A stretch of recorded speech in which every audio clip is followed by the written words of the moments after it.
Brought to you by DK Audio. DK Audio presents The Money-Saving Gardener, written and read by Anya Lautenbach. The Money-Saving Gardener. Create your dream garden at a fraction of the cost. Anya Lautenbach. Introduction. I grew up surrounded by people passionate about nature, resourceful people who never wasted anything. Growing your own food and flowers wasn't a choice. It was a necessity to survive and stay sane. From a very early age, I was taught self-sufficiency. We cared about the environment a lot, and I left home believing that nature, even the smallest insects, have the same right to be on this planet as we humans do. This approach taught me to see creating a garden as something that goes beyond the boundary of my own piece of land and my own needs, as a way of helping the planet.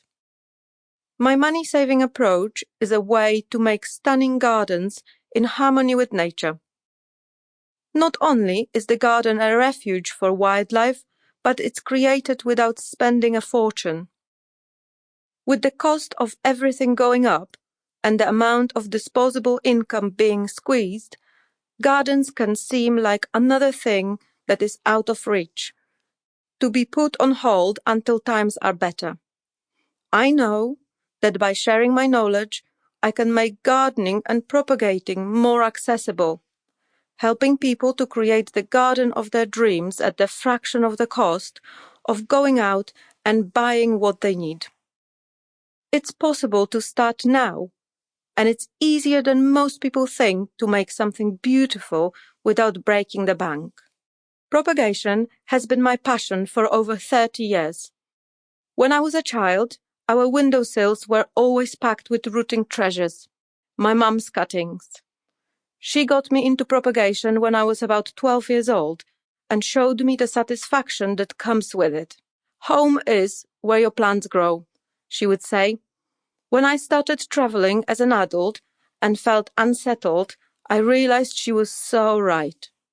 A passion for propagation has helped me enormously on my journey, and I have never stopped propagating since I left home over 2 decades ago. When I was a young mom with a newborn and found myself away from home facing life's challenges, I came back to propagation as an easy, effective way to build up my garden. Inspired by the most beautiful garden created by my mother-in-law, I went back to my roots. My own garden captures the legacy of previous generations, my own passion, and looks to the future as my children become involved in it.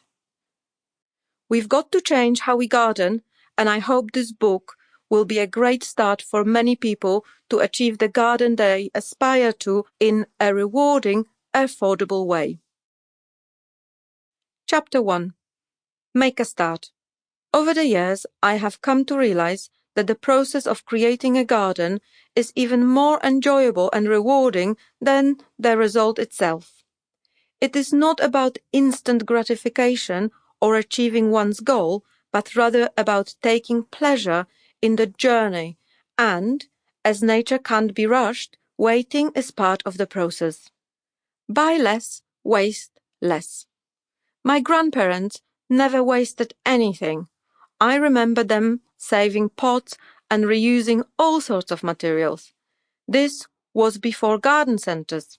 Instead, people like my grandparents simply used what they had, or what was given to them by friends and neighbors in return for something else. Even though she didn't have the most sophisticated equipment, my granny grew the most beautiful roses, dahlias, and lilies. These days, gardening looks very different. It usually involves regular trips to the garden center to buy furniture, tools, compost, dug from peat bogs sold in plastic bags, and plants. So many plants, often bought without considering if they will really work in your garden. Then the tools break, the compost runs out, and the plants die because they needed different soil. And so we head back to buy more. While I've... Sample complete. Ready to continue?